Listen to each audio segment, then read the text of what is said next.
Welcome to the future of payroll and workforce management insights by HR.com, your go-to resource for insights into payroll and workforce management. From navigating compliance and technology trends to exploring the latest in global payroll solutions, we're here to keep you ahead of the curve. Join us as we dive into the forces reshaping payroll and share practical strategies to optimize your workforce management. Let's get started. Well, hello everyone, and welcome to the latest episode of Future of Payroll and Workforce Management, a podcast at HR.com, where I am your host. My name is Brent Skinner, and today I have a fellow podcaster as my guest, is Todd Asevedo, who is Global Vice President at SAP SuccessFactors and a host of the PayrollBADIes, I believe is the name of your show, right, Todd? Yep, PayrollBADIes. Awesome. Well, welcome to the podcast, and we're going to talk about payroll and maybe workforce management too today. We got some interesting topics to get to. We had a really interesting conversation in the green room the other day. We're not a late night talk show, but we do have a green room here at the podcast. But I like to ask all my guests, and you're no different. At the outset of these, there's a lot of passion in this space. You know, people get into leadership roles in the world of work, and it means something to them. They're on a mission, right? I'd love to hear, what's your passion in this space, Todd? What gets you going every day? Yeah, thanks. Well, thanks for having me, Brent. I appreciate it, and it's been good knowing you, and I'm glad to be on your show. Listen, I think I started in 92 or 93, best I can recall. That's a long time ago, so I have to look back at LinkedIn to remind. But right out of school, went into bank leadership in banking, and a lot of people are telling me this is not your vibe, man. You got to go someplace else, like this whole three-piece suit thing. So one of the guys that kept coming in the bank was an ADP rep, and he's like, "You need to meet my boss," and so I went down the ADP route. Thinking it was a good way to have some mobility, as a salesperson, I could travel and kind of live wherever I wanted. And we ended up wanting to live in Bend, Oregon, so that was a great idea. But I caught the payroll bug at ADP, and that's where I've never worked in any other industry since then. I had my own company, a consulting and selection company, and worked for most of the major players in the space, and still count amongst the leaders in the space some of my best friends. So. I invested, I guess. I told you before, I have a daughter that kind of followed my footsteps into SAP, and then EY, working on SuccessFactors, payroll and time and stuff. So, it's a family business. That's awesome. Yeah, that's really cool that your daughter also works for SAP or did some work for SAP. That's. I mean, you got HCM coursing through your blood here.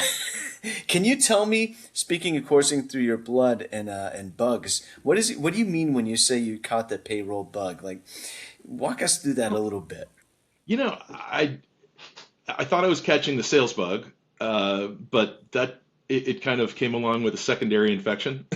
I've never thought of it that way, but and so that took over. I got my certified payroll professional credential and my SPHR, and I actually fell in love with the people in the space, and that's what PayrollBADIes is all about. It's like lifting up the payroll professional, and that's people that are doing payroll and time and all of the master data management that brings it all together, because it's really like an unsung hero job. And it is incredibly critical. We all know it's kind of a CF function. If you nail it and get everything 100% right, and you're on time with every bit of the deliverable, you get a C. But you make one mistake, and you get an F. Gen Z, we might have a little different definition of what a CF function is, but it's just really one of those things where if you don't nail it, you're in the news, and if you do nail it, nobody thinks about you. So we want to change that and lift them up, and we're working with people like Pete Tiliakis and our 15,000 customers around the world to kind of elevate that message. Yeah. Look us up on LinkedIn. follow up. Yeah, that's right. That's right. And maybe we'll include a link when this finally goes live. You did mention that you know that you want to lift these people up, right? And that's huge. You know, there's a few things we've noticed on the podcast here, is that almost everyone just kind of falls into payroll. They did no, but very few people, you know, are maybe in high school or junior high and say, "I want to be a payroll processor or I want to do payroll when I grow up." And that's just because it's got kind of like this sort of image of itself from the outside looking in. Then people get into payroll and they're like, "Wow, this is actually kind of cool stuff. This is interesting." And you mentioned also, and I was hoping maybe you could speak to that a little bit, but also the whole point about, you know, the C to F job, right? You know, if you do a good job, it's a C, right? You just kind of, you know, you're just kind of the invisible student, right? Sure. But one mistake, it's an F. And it's really interesting because payroll, I think you probably agree. It's, you know, it's like ground zero for the employee experience, right? Oh, That's where it all starts, right? And what's really interesting about it is that we see all sorts of folks trying to kind of elevate it to focus on the positive side of it, to kind of amplify the positive aspect of the employee experience when it comes to pay. But the negative aspect of it doesn't have any trouble sort of surfacing, you know. So when so, there is that one mistake, right, it right. immediately there's an existential threat to the employee experience, employer culture, and all this. Just depending on how widespread the mistake is, God forbid it's a big mistake after implementation, for example, and it's kind of like, you know, the power company. I always say, you know, I wake up in the morning, I turn the light on, and and I don't call up the power company and say, "Hey, man, thanks for sending me my electricity," right? Yeah, But it goes out in even a snowstorm when I'm kind of expecting maybe could possibly go out. right, right. Man, all hell breaks loose, and they have all this communication around it to kind of like ward that off and let people know, yeah, if there's a snowstorm a few months from now, you know, don't worry, we're on it. Yeah. What are your thoughts there? Well, you know, I mean, you know, it's one of those places, and we talked about this in the green room too. It's one of those places in life where it's not just your prefrontal cortex that's working when you're having your employee experience as an employee, right? You're not just okay, this is safe, we're moving on. This is a very emotional thing. It's like working at a bank, you know, doing business with a bank. If you're, I mean, as a banker for a little bit of time, I saw people at those teller windows losing their minds, right? They were losing their cool for sure. I travel a lot as a global employee, so I see it happen in the airlines. People, you know, when they're traveling, they're discombobulated. I actually worked at Disneyland when I was a young person, and I saw it there too.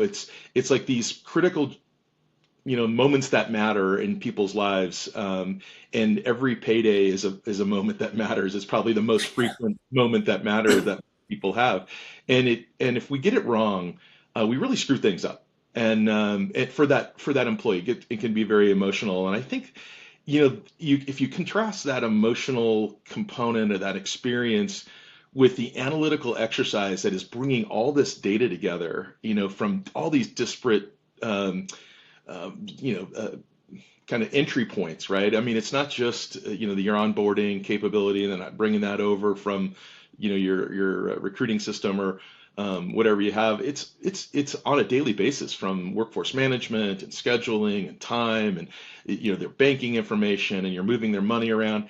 You know, that requires a lot of this, right? So it's very complex, but you're also, on the experience side, you're also very, you know, you have to take their temperature quite a bit. So you're seeing, you know, the emotionality of it. I think that part of it, like the two brain part, you know, really is exciting to me from, you know, from a day-to-day perspective, because we have to get the data right, full Yeah, stop. yeah, And at the same time, we have to make sure that people have the right experience. Now, one goes a long way to getting to the other. And so people who are interested in finance, for instance, you know, and that's kind of where I was. I was in the finance banking side, and then I caught the payroll bug.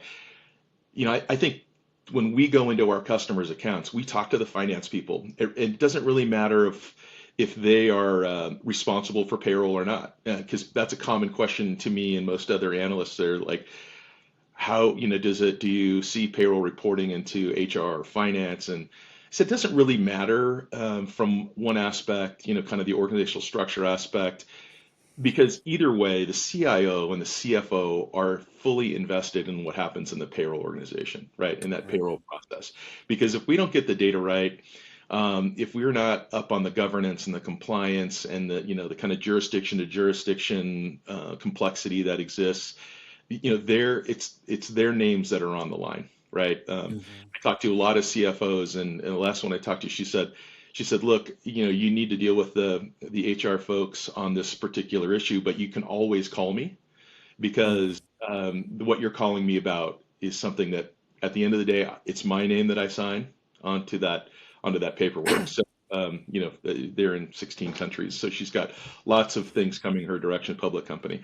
So we see that a lot, and the CIOs and CFOs are always worried about the master data management, and we were talking about that in the 90s, and again with self-service in the 2000s, and here we are again with AI. It's still about the data, and the younger people in my group, they're like, it's now about the data, and I'm like, no, it's always about the data, and it always has been about the data. So, welcome, but get in the back. So, Yeah, right. yeah, it's interesting to see the difference between organizational structures when it comes to payroll, and the way that that process is managed, and the responsibility structures, or how that data flows to the rest of the organization. Does that make sense? Yeah, it makes a lot of sense, and I'm so glad you brought up this whole notion of the data, and also finance and HR and all this kind of stuff. And we talked about this too. Um, One thing that's interesting that and you touched on this, and I just kind of want to underscore it a little bit. You touched on this thing about payroll that they're very much in the data and also the money, right? The money for the organization, right? But also the employee experience. This is this might be too broad of a stroke of the brush, right? But I would say the payroll people who are in payroll, they might have more of an ability or a natural or I don't know if I'm finding the right words here, but they're a little bit more plugged in to the employee experience than the finance side of the business is, right? And yet they speak the language of the finance side of the business too. And so they're almost this bridge. I like to call them the payroll is the lingua franca of the enterprise or of the executive suite, right? It's kind of interesting. And I kind of want to back into from that point is just something to think about into this idea of, we're talking about lifting payroll folks up, right? And getting them out of this sort of, just cost center mentality, or you're in the background, the hum of the refrigerator. If everything goes right, then we don't know your name, right? And that's good. And kind of lifting them up. Not that every payroll person wants to be in the limelight, Yeah, but for sure. when we talking about payroll as being strategic, what does it mean when we're talking about the employee experience, we're talking about the money, and we're talking about the data? What does that mean? Well, I mean, again, you outside of maybe payables, nobody is yelling at the finance people ever, because it's not their money.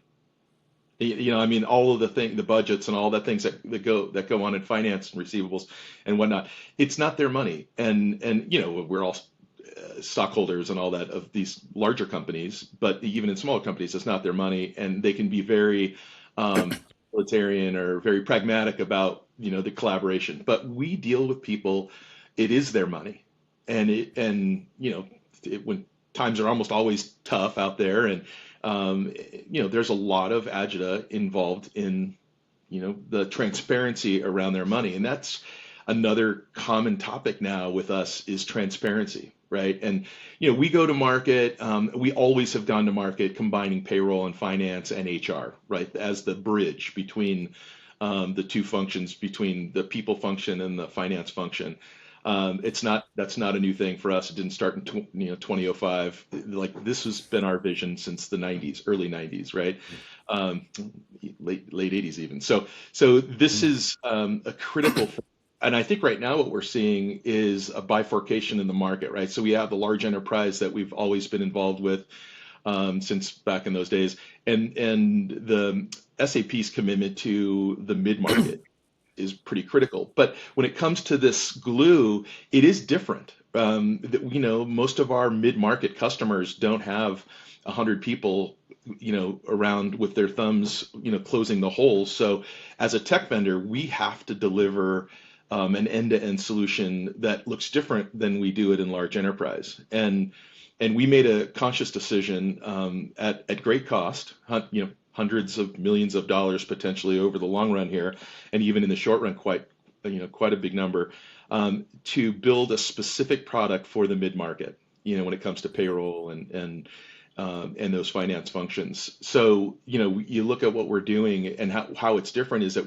it's an end-to-end solution. It's microservices based. It's completely different than the large enterprise system, but it's designed so that the people running payroll can be focused on the experience and the outcomes and not focused on the calculator and the complexities, country to country, jurisdiction to jurisdiction around compliance and governance and things like that. So I think that for us is our special sauce. I mean, everybody else is kind of dumbing down their large enterprise or taking a small payroll system or something for SMB or mid-market and trying to blow it up into large enterprise. And both of those are fraught with problems, right? You lack the feature richness that we need in a multi-country environment on the one side, and on the other side, you miss the simplicity of end-to-end processes that don't require a bunch of people to keep it running. Even if you implement it kind of in a box, like in a rapid implementation mindset.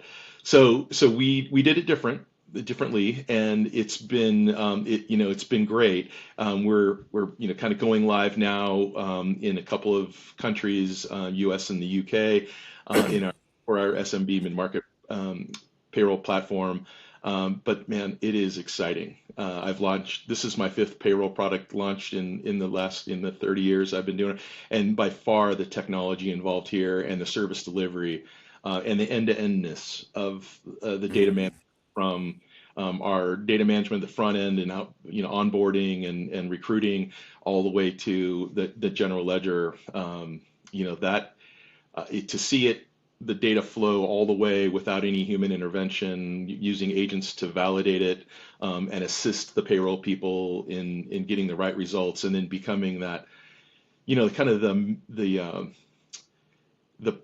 the policeman, if you will, of that data, the accuracy of that data for the finance folks. We see a lot of the times we'll go in and do an HR implementation, and we always start with the payroll data, right? Because that data is the cleanest, because it's being cleaned every day by every owner of the data, which is you and me and everybody else that gets a paycheck, right? So, sorry if I, kind of went on, but I can get, this is something I talk about every day, and I love it. So, I think there's a lot of opportunity in serving different markets, and I think we did it differently, and we're seeing when customers are rolling out these assistants from an AI perspective, the first thing they're going back to when they don't work is the data. And the way we do it, with our SF Pay product, or SAP SuccessFactors Payroll in the mid market is unique. So loving to see that. I got a question for you. That's really exciting, and congratulations on all of that. Thanks. It sounds really, really cool. I have a question around that, and it actually fits right in with this, again, sort of talking about payroll as a strategic exercise, right, or elevating it, right? So you talked about how putting together new systems that simplify all the sort of the calculations and the regulatory sort of do-si-do that a lot of folks do in the back end in a payroll department, and so that they can start focusing on outcomes and this sort of thing, like you talked about, right? Yep. And we've all heard, those of us in the payroll space have heard of the new movement. So I think it's called 30 by 30. They want to have 30 chief payroll officers out there in the wild by the year 2030, and I think it's a great goal. So thinking about, whether every company has a chief Yep. payroll officer, right? Maybe Right. the countries will need one too Yep. sometime. But in any event, maybe not every company needs a chief payroll officer, but it's that true north to kind of elevate, And so I guess my question is, with this simplification or with the automation and the technology and AI and whatnot, simplifying the sort of the conventional or the traditional idea of what the payroll department does, right? How is that changing how the payroll department looks, like the kinds of roles that they have and the kind of leadership that it's capable, that has the potential of achieving? Yeah, so that's a good question. And the 30 and 30 thing is an interesting paradigm. I think it's interesting, like podcast fodder, but I'm not sure that most of the people that are going to be listening to this podcast or even our Payroll Baddie podcast, like that's in their realm, right? I mean, maybe they can aspire to, working as the leader of one of these, 30 or 50 companies that definitely need a CPO, and in many cases they have it, but just don't have that title. I mean, I talked to the leader at Amazon and Costco and Disney, and like these are customers of ours that do have those roles. They don't, in most cases they don't call them that, but when you look at like if we're focused on employee experience and the kind of the easy button from a complex processing standpoint, what does that allow us to do? And I think it allows us to do two things that are completely different. One thing that I see folks that are early adopters of our technology doing is focusing on transparency at the employee level. So that's kind of the one way.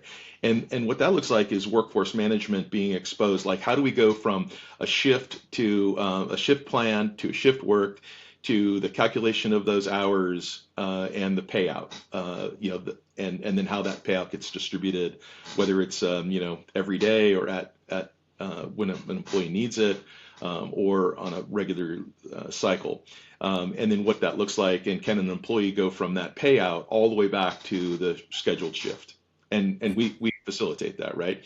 And I think that is I think that's going to be table stakes in the next 5 years, especially with AI helping out. We have an Explain My Pay capability that's just mind blowing, where you can talk to an agent within your employee self service and just say, "Hey, I got a lower net. What happened in my last pay?" And it'll explain it to you in plain English, and it'll show you where your calculation, not a calculation, but your calculation, and it'll explain, oh, you didn't get that deduction because it was a third benefit deduction in a 3 payroll month, and we only deducted from the first 2. Things that happen regularly for us as professionals, but the employees aren't. It just explains it to them, and they can go off about their day, which is, I think, our goal. Mm. Trust in the company that they're doing the right thing. The other view of that is, because I'm not so worried about compliance and governance being correct, and all these information, all this pieces of information and system of record components coming in and going out, I can focus on my relationship with my leader and how do I enable the business to make the right decisions about our largest expense, which is people in 95% of industry, right? So, and I think I see that a lot more now with the dashboards that are coming out and the real-time analysis coming out of our workforces from a real data perspective. And I mean, it's not proposed comp, it's actual comp. And so we're helping companies figure out, do they open up a third shift in Malaysia, or do they come down into Singapore and expand their footprint? That's a bad example because nobody would ever do that. But or maybe go on in the mainland and open Yes. something in Vietnam. That's probably a better example. So, but those kind of decisions are where the proverbial seat at the table, and we talked about. I don't really like that term, seat at the table. A lot of payroll people don't want it. Yeah.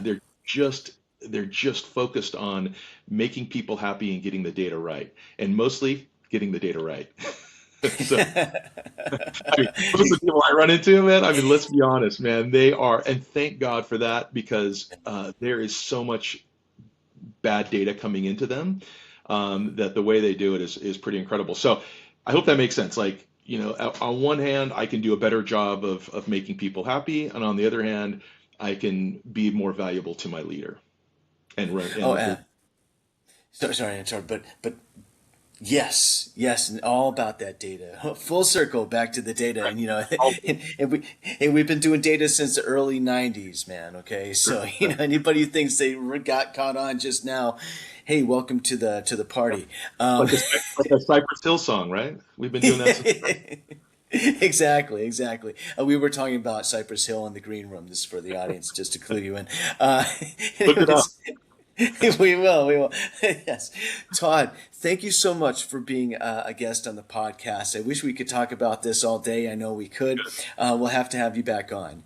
Yeah, thanks, Brent. I appreciate you having me, and to all the payroll professionals out there, thanks for doing what you do. Thanks for tuning in to the Future of Workforce Management and Payroll Insights by HR.com.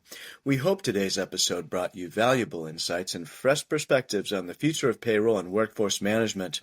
Be sure to check out more episodes and explore resources at HR.com/podcast or wherever you listen to podcasts. Until next time, keep innovating and making a difference in the world of payroll and workforce management.